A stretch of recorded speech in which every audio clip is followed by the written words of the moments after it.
In the wake of Virgil Abloh's death, friends and family remember how the fashion giant brought subcultures and young creatives into the mainstream. I'm Yoonj Kim, and this is MTV News Need to Know. Virgil Abloh, the second-generation Ghanaian designer from Illinois known for his work with brands like Louis Vuitton, died Sunday after a private 2-year battle with cancer. His wife Shannon confirmed his death in an Instagram post and quoted him as saying, "Everything I do is for the 17-year-old version of myself." He was famous for many accomplishments like designing album covers, being in Ye's inner circle, creating high-fashion streetwear line Off-White, and becoming Louis Vuitton's first Black creative director. But what made him iconic were his ideas, namely diversity not as a marketing tool, but an authentic reflection of the world.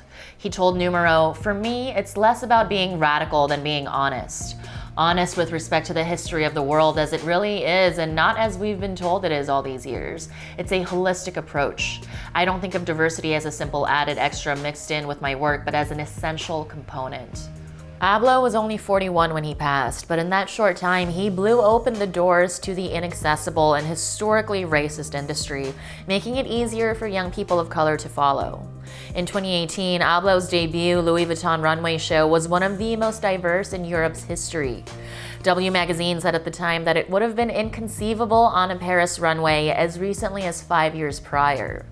Fashion houses have commonly claimed lack of diversity is just a lack of diverse models, but Abloh showed this lie for what it is. And he didn't just bring new faces to the runway, but new worlds.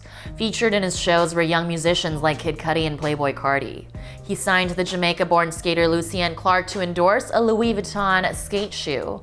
And when he brought skatewear to Louis Vuitton, some looked at the products like a $60,000 skateboard and accused him of selling out. But he responded in a GQ article saying that representation was the goal, referencing 2020's wave of protests over racial inequities. He noted that "I think the biggest misconception that you can have about niche culture is when things go from niche to commercial, they become worse." Essentially, he knew the dangers of selling out, but he also knew that bringing subcultures into the mainstream can be legitimizing. In other words, the medium is the message. And these subcultures continue to influence everything he did with the goal of bringing his communities to the highest levels.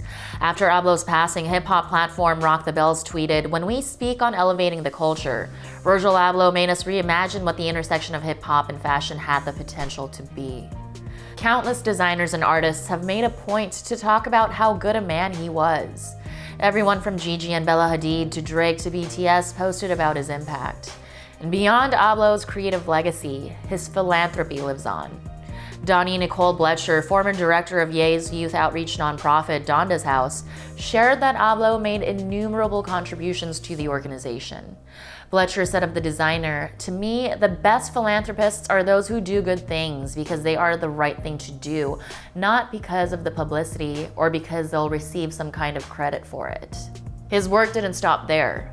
In 2020, Abloh created the Postmodern Scholarship Fund, raising $1 million to assist Black fashion students.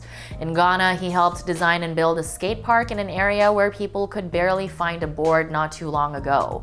And he worked closely with Hugs No Slugs, an anti-violence grassroots organization in Chicago.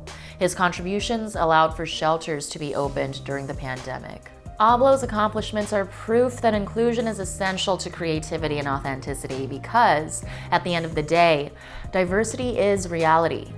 Young people of color deserve not only to exist in these worlds, but to push them forward so that the subcultures that you're a part of can one day be the culture.